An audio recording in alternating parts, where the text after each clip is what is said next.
Bom dia a todos. Gostaria muito de agradecer o convite feito pela coordenação do primeiro congresso online de nutrologia e medicina esportiva. Sou o Dr. Ribamar Cruz, médico nutrólogo.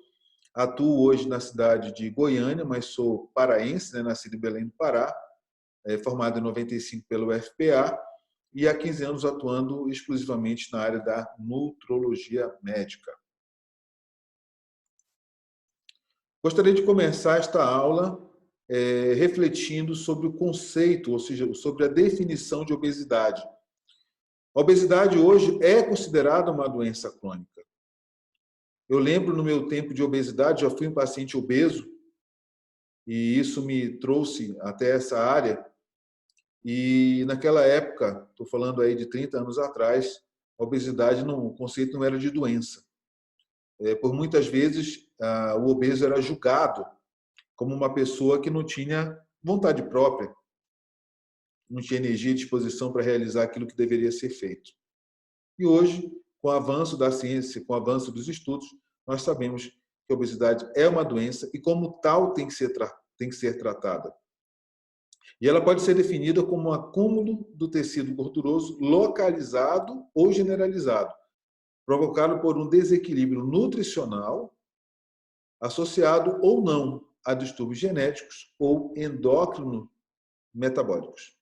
Então, este é o conceito atualizado de obesidade. É importante que a gente tenha consciência disso e sempre trate aquele paciente que está à nossa frente como um doente, uma pessoa doente.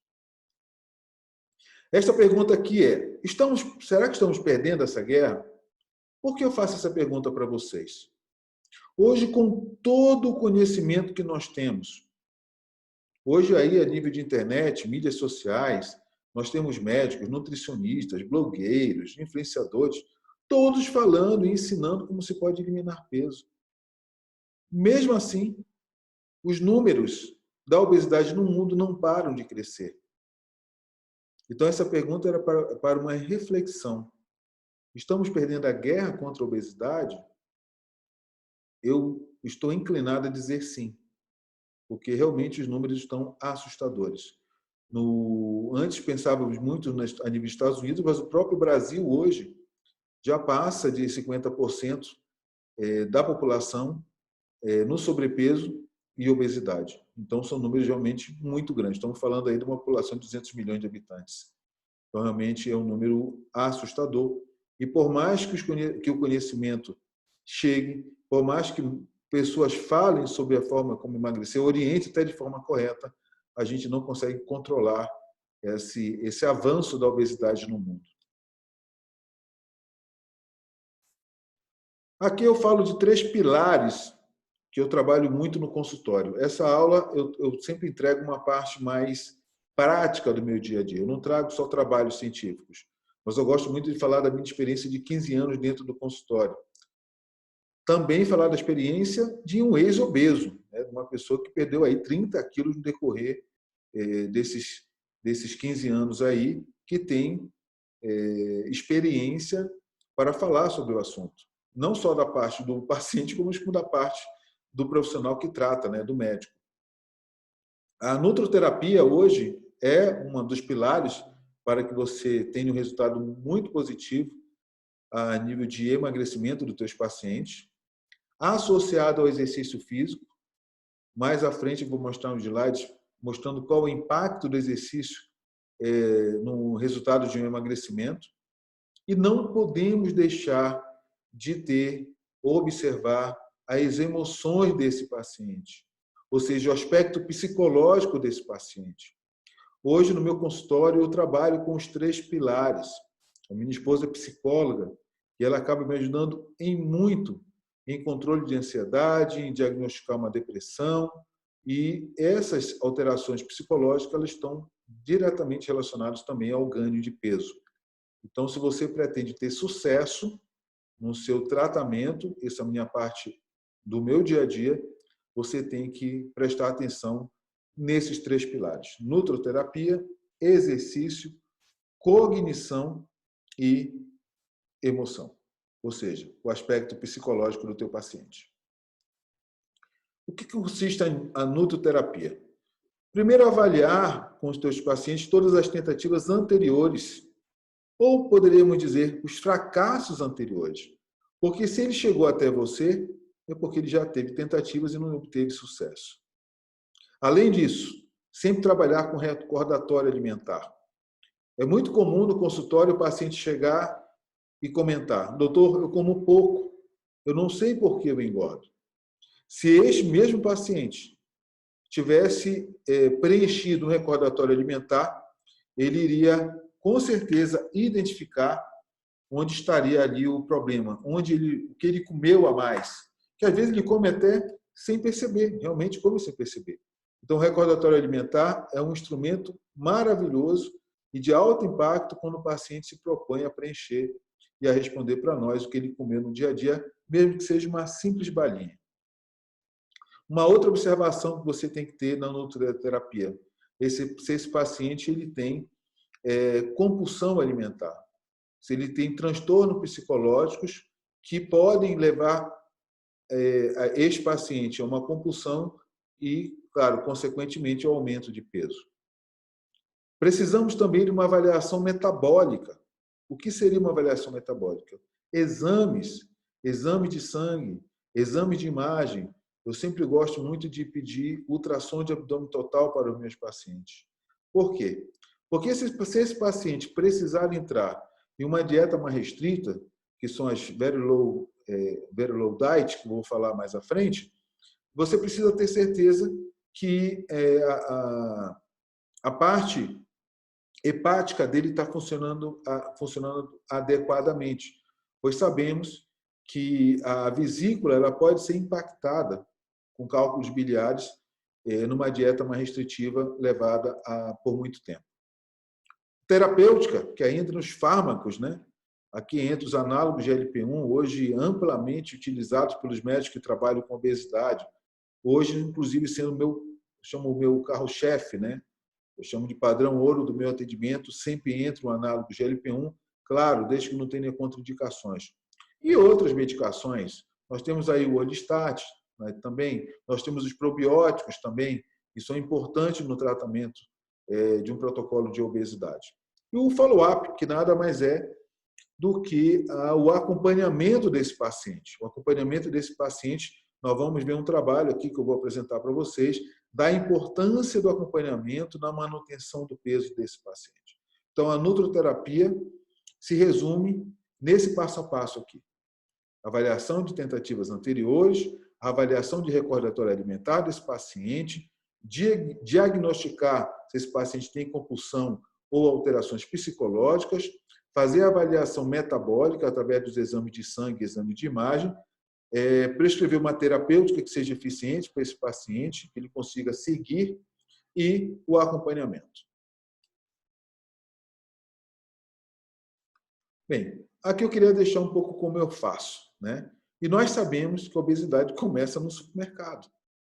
Começa o que aquele paciente coloca dentro do carrinho de supermercado.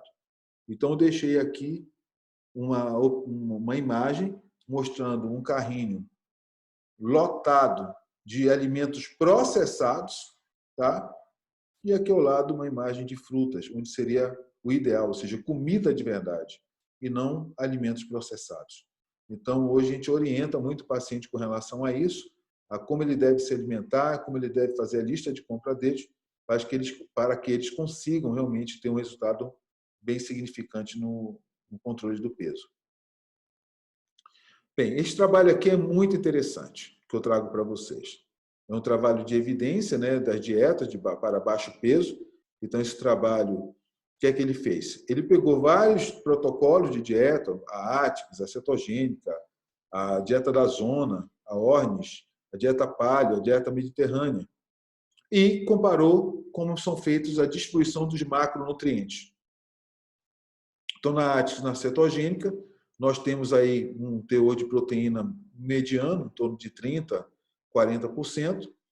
50% a 60% seriam mais gorduras boas, principalmente na cetogênica. A Atkins já tem uma liberdade maior do consumo de gorduras saturadas. Na cetogênica, a gente procura mais as gorduras monossaturadas e polissaturadas. E um teor muito baixo de carboidrato.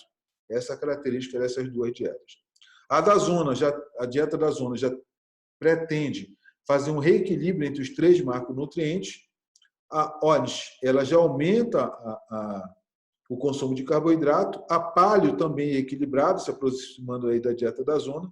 E a mediterrânea também incorpora carboidrato, mas de boa qualidade, ou seja, carboidrato de baixa carga glicêmica, gordura também de boa qualidade, gordura monossaturadas, e um teor de proteína vindo aí dos peixes, né, dos pescados. Muito bem. Então, temos aí uma distribuição de macronutrientes. Será que existe alguma superioridade entre elas? O que é que os trabalhos mostram? Que, independente da distribuição de macronutrientes, o mais importante é o déficit calórico. Então, não importa se é Atkins, não importa se é cetogênica, não importa se é uma dieta paleo ou uma dieta mediterrânea.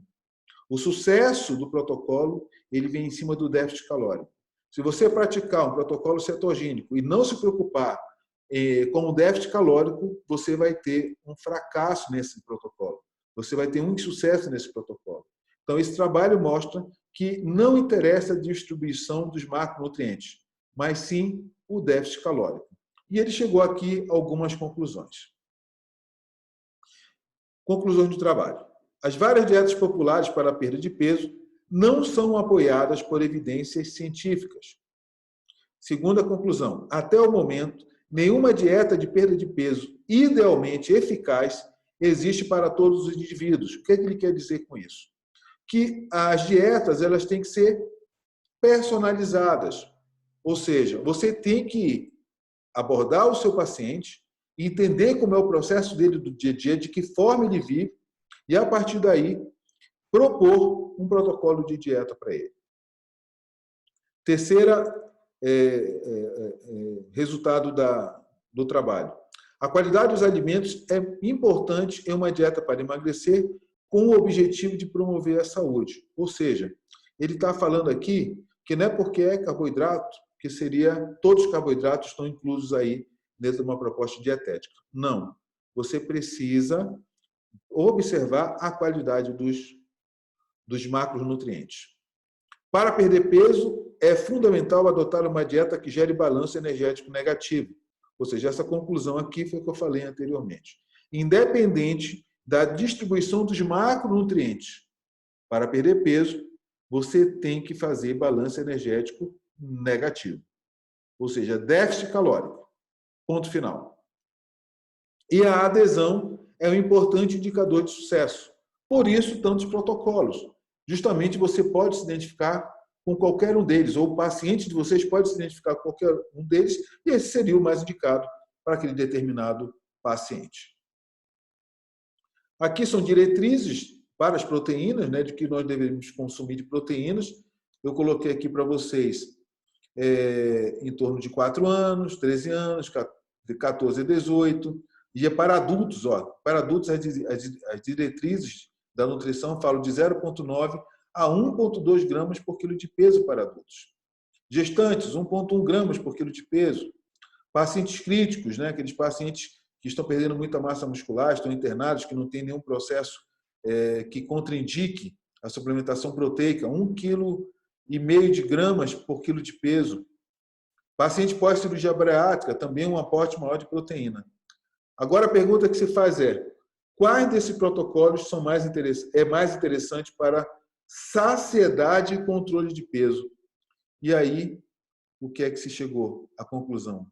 Que 30 gramas de proteínas por refeição é eficiente para gerar saciedade e controle de peso nos nossos pacientes.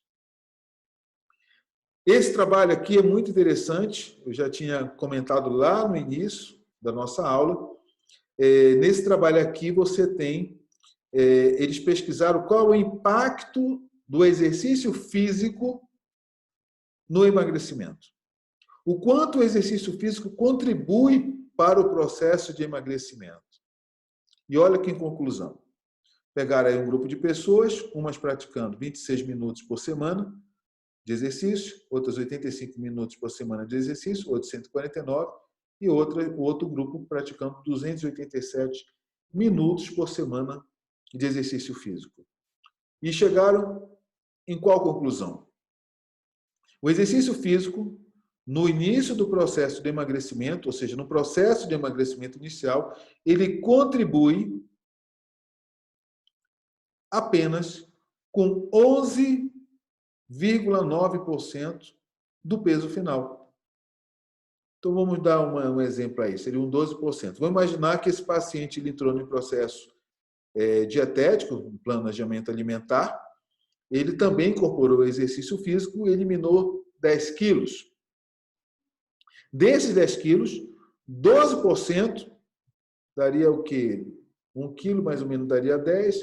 1,2 kg desses 10 quilos seriam relacionados ao exercício físico. O restante relacionado à dieta com déficit calórico, independente da distribuição dos macronutrientes. Então, o exercício físico no processo, ele contribui para o processo, sim. Ele potencializa os resultados, mas não é aquele potencial todo, como muitas pessoas pensam. O exercício ele pode ser responsável até, algumas pessoas falam, metade do trabalho é exercício. Não. Ele contribui, segundo esse trabalho aqui da Obesity, tá? Ele contribui com 11,9%, arredondando aí 12% apenas do resultado final desses pacientes. Então, o exercício potencializa, mas ele não é o principal fator no processo de emagrecimento. Aqui eu trago vários protocolos de dieta, dando as suas características e as indicações. Quem seria o paciente ideal para cada protocolo? Então, começamos aqui com a low carb, que preconiza menos do que 50 gramas por dia de carboidrato ou menos do que 30% das calorias diárias pelo macronutriente carboidratos. A gordura ela pode ser alta ou mediana também, ou seja, 50% das calorias. Nessa low carb também está inclusa aqui a cetogênica, tá, gente? E qual seria o paciente ideal aí de uma low carb e de uma cetogênica? O paciente que tem uma resistência insulínica, o paciente com diabetes mellitus tipo 2, paciente que tem convulsões e epilepsia. Nós sabemos que a cetogênica, alguns trabalhos mostram uma vantagem da cetogênica para melhorar as convulsões e epilepsia, diminuindo o teor de carboidrato da dieta desses pacientes. Bem, já a DASH, né? A DASH ela foi desenvolvida por médicos cardiologistas americanos, onde ela mantém o carboidrato, ela indica o leite desnatado em 2 a 3 porções, né?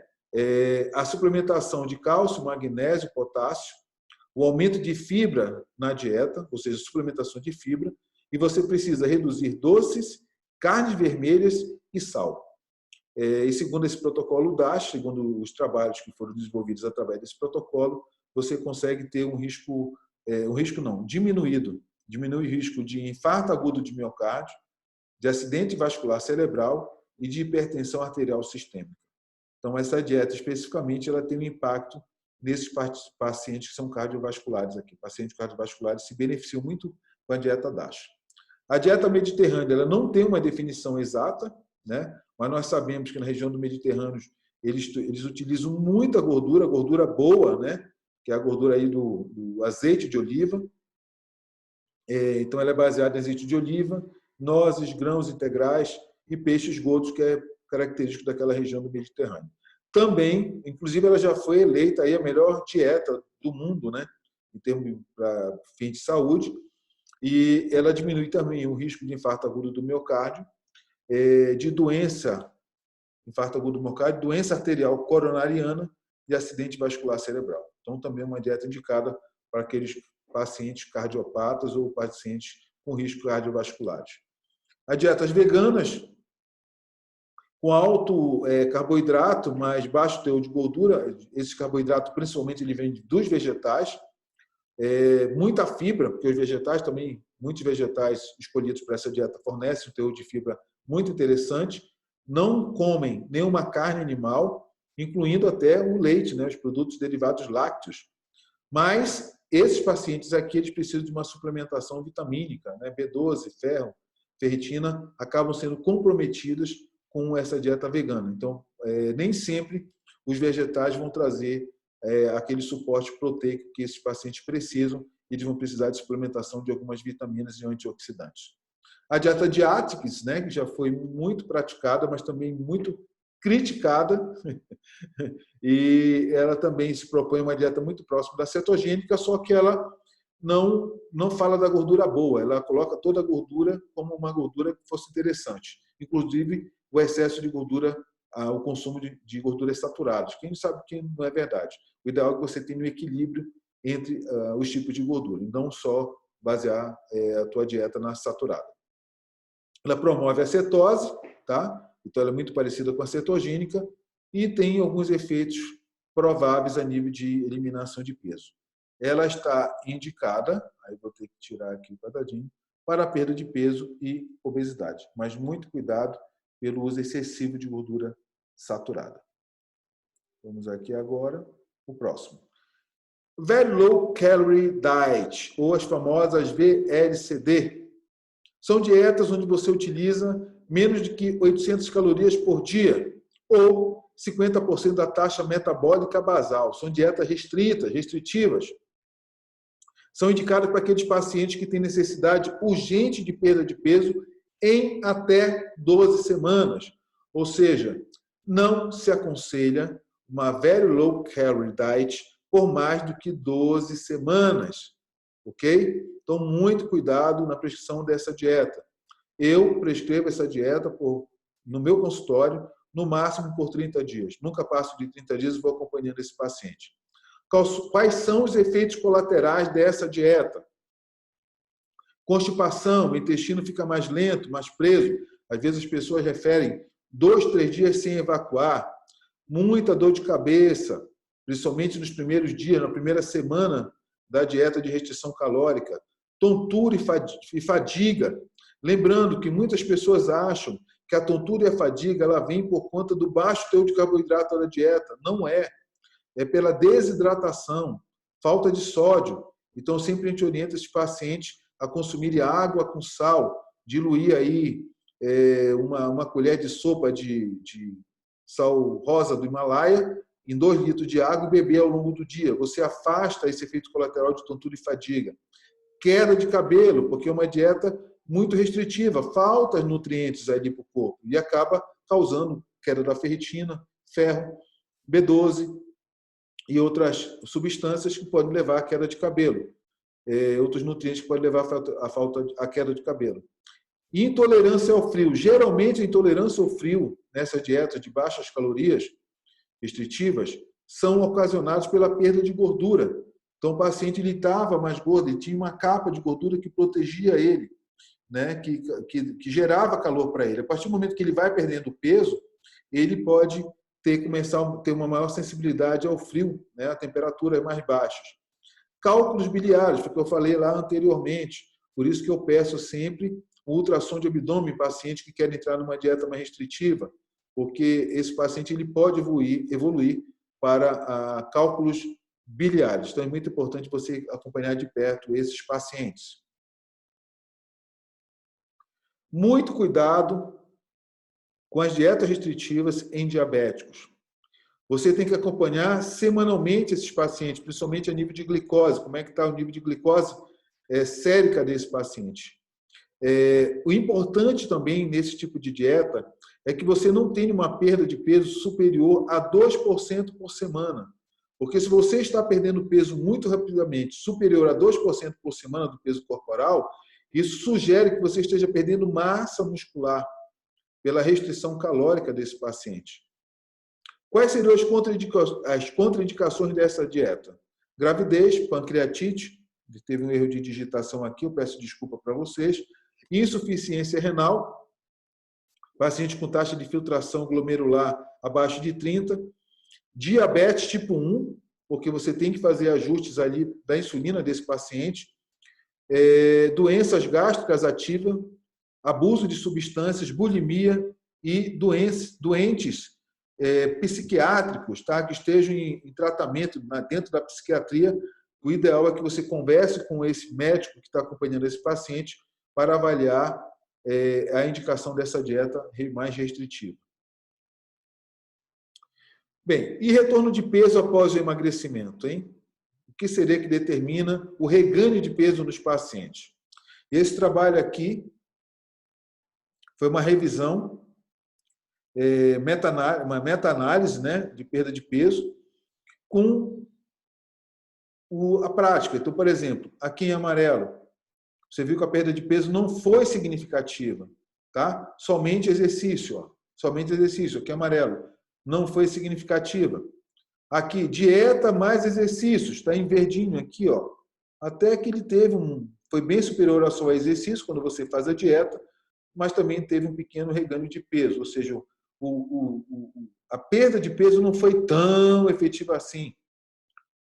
Ao mesmo tempo, nós temos apenas a refeição, o uso do orlistat, estão muito parecidos, ó, só refeições, tá? O uso do orlistat e sibutramina, praticamente iguais aqui. Empataram, também com reganho.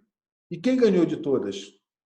Very low energy diet, very low calorie diet, ou seja, as dietas restritivas de 800 calorias ou abaixo de 800, elas são muito eficientes na perda de peso a curto prazo, tá? Mas a longo prazo ela tem um reganho, ou seja, a longo prazo o paciente volta a ganhar peso novamente. Então, essa a indicação, como eu falei anteriormente. Dietas restritivas abaixo de 800 calorias em curto espaço de tempo são efetivas. Está aqui mostrando o trabalho. Mas a longo prazo ela gera também um reganho, ou seja, um ganho de peso. A paciente volta a ganhar peso também acentuadamente. Então, muito cuidado com esse reganho do peso quando você optar por essas dietas de baixas calorias.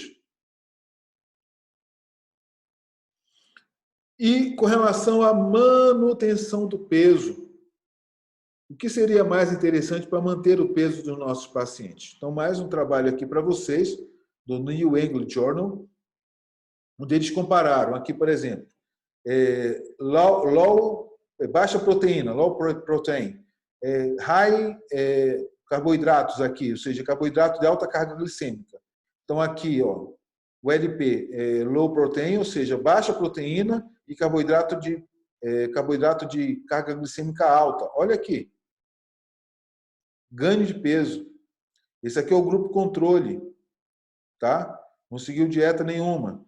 Esse aqui seguiu alta proteína e alta carga glicêmica de carboidrato. Vocês estão vendo aqui, ó, que também ganho de peso. Esse azulzinho aqui já foi baixa proteína com baixo teor de carboidrato, de baixa carga glicêmica. Também não foi interessante. Quem ganhou? Olha aqui. Alta proteína com carboidrato de baixa carga glicêmica. Olha aqui o impacto dessa dieta. Fantástico, gente, isso aí. Então, conclusão. Se você quiser manter o peso do paciente, mantenha um protocolo alimentar baseado em proteína. Aí eu posso falar de 25% a 30% de proteína das calorias diárias, com utilização de baixa carga glicêmica, carboidrato com baixa carga glicêmica, e vocês vão ter muito mais sucesso na conduta do paciente de vocês. Esse outro trabalho aqui, o que é que ele quis comparar em termos de eficiência de emagrecimento? Esse estudo chamado Matador, tá? Aqui tem a referência para vocês, do International Journal of Obesity. O que é que ele está mostrando aqui? Ó, aqui foi uma dieta mantida sequencialmente, não houve variações de macronutrientes aqui nessa dieta. Então, de uso contínuo, uma dieta contínua, tá? Em contrapartida, eles fizeram outro grupo com a dieta intermitente. Olha aqui, gente, interessante. Com a dieta intermitente, foi superior à dieta contínua. Superior à dieta contínua. Ou seja, você mesclar dieta altamente calórica com baixas calorias é mais eficiente do que se você manter uma dieta contínua. Quem utiliza muito isso aqui, aí vamos para o lado prático, são os fisiculturistas. O fisiculturista, quando ele está na última fase, que nós chamamos de pré-contest, ele utiliza muito esse processo. Ele vai restringindo, ele primeiro ganha muito peso, e depois ele vai modelando o corpo dele, fazendo uma dieta mais intermitente, onde ele procura, no dia de maior consumo de carboidrato, manter os volumes musculares. E nos dias que ele mantém baixo volume de carboidrato, ele começa a gerenciar mais queima de gordura. Então, é muito interessante que vocês utilizem também essa estratégia intermitente, ou seja, uma semana sim, outra não, uma semana com mais teor calórico, outra semana com menos calorias, ou 2 dias com menos caloria, um dia com mais caloria. Nós chamamos isso lá no fisiculturismo de carbocycling, tá? Carbocycling. Então, é muito utilizado isso no fisiculturismo, ok? E realmente funciona, né? Está aqui o trabalho mostrando que a dieta intermitente ela é melhor do que a dieta contínua, tem melhores resultados. Fatores que influenciam na manutenção de peso. Olha que interessante, gente. Fatores que influenciam na manutenção do peso. O que é que faz com que o paciente não volte a ganhar peso? Vocês acham que seria o quê? Seria a dieta ou seria o treino? E aí, apostem aí. Dieta ou treino seria mais importante para manter o peso desse paciente que já emagreceu? Quem falou peso, ou quem falou exercício errou, e quem falou dieta também errou. O mais importante para os pacientes manterem o peso é a frequência, é o contato com o profissional que está acompanhando. Então, pacientes que durante o ano tiveram 26 visitas foram pacientes que tiveram mais sucesso na manutenção de peso. Aqui 24 visitas, 20 e 19. Então, quem teve mais visitas ao seu profissional, o médico ou nutricionista, ele conseguiu manter o peso por mais tempo, por mais anos. Tá? Em segundo lugar, vem o exercício físico. E aí vocês notam que inverteu. No processo de emagrecimento, o mais importante seria realmente a dieta. O exercício físico vem em segundo lugar. Mas a partir do momento que o paciente atinge o peso desejado, as coisas se invertem. Primeiro vem o exercício, em segundo a dieta, e antes do exercício, a frequência ao consultório médico ou ao consultório do nutricionista. Ok? Então, muito importante esse trabalho aqui, mostrando que a frequência, ou seja, você manter o paciente próximo de você, ele tem um resultado muito significante com relação à manutenção de peso desse paciente. Então, qual seria a melhor dieta? A melhor dieta é aquela que eu consigo fazer ou que o paciente consegue fazer e manter a longo prazo. Então, sempre respeitando a individualidade de cada paciente que está à sua frente. Ou seja, estude esse paciente, se ele tem fome pela manhã, se ele tem fome à noite, se ele consome gordura com tranquilidade ou não, se ele gosta do carboidrato ou não gosta tanto do carboidrato, e a partir daí você vai escolher o melhor protocolo para esse paciente, ou seja, organizando os macronutrientes, mas sendo sempre pensando no déficit calórico. Bem, aqui complementando aquele segundo pilar, que seriam os exercícios, né? Os treinos intervalados são muito importantes no processo de emagrecimento, associado ao treino de musculação. Por que o treino de resistência, o treino de musculação é importante também? Porque manter músculo durante o processo de emagrecimento é uma excelente estratégia, pois nós sabemos que o músculo é um dos tecidos que mais consome energia do corpo. Então, o teu metabolismo ele continua ali acelerado, assim, gastando calorias, e com isso você se mantém também dentro do peso que você conquistou com muito mais facilidade, se você mantiver massa muscular. Então, treino HIIT com treino de resistência são ótimas opções para prescrever para os seus pacientes com bons resultados. E o último pilar, né, o pilar psicológico, onde envolve nível de estresse. Estamos vivendo aí durante a pandemia alto nível de estresse, ansiedade. Já saiu um trabalho recente agora que 40% dos brasileiros durante esse ano apresentaram sintomas de ansiedade. Eu estou falando de 40%, gente. 40% de 200 milhões apresentaram sintomas de ansiedade. Não é pouca coisa. Se preocupar com os gatilhos, né? E os gatilhos são muito relacionados a pensamentos sabotadores, né? Onde você o paciente ele acaba indo buscar na comida um conforto emocional, motivação, autoestima. A autoestima é maravilhosa quando esses pacientes começam a emagrecer, que eles começam a colocar aquelas roupas que não serviam mais de volta. Isso é uma motivação a mais, na verdade, aproveitando o gancho aqui da motivação, melhorar essa autoestima desse paciente é importantíssimo. Mudar a relação desse paciente com a comida. Os pacientes, às vezes, eles tratam a comida como um refúgio, né? Então, você trabalhar isso, a psicóloga, se você tiver alguma psicóloga aí parceira, quando você tiver seu consultório, é muito importante que você consiga encaminhar ou peça uma avaliação para esse profissional ou essa profissional com relação a esses pensamentos sabotadores, qual é a relação com a comida, qual é o nível de ansiedade desse paciente. E, claro, muito cuidado com a depressão, que é o mal do século, e principalmente nesse último ano aí que nós vivemos, dentro dessa pandemia do Covid, aumentaram demais os casos de depressão. Então, o comportamento do paciente perante a alimentação e as suas escolhas é muito importante, né? Então, cognição e emoção leva ao comportamento, tá? Então, nós temos que tratar isso aqui para que ele mude o comportamento dele ao longo do tempo. Bem, era isso que eu queria passar para vocês. Muito obrigado pela atenção de vocês e até uma próxima.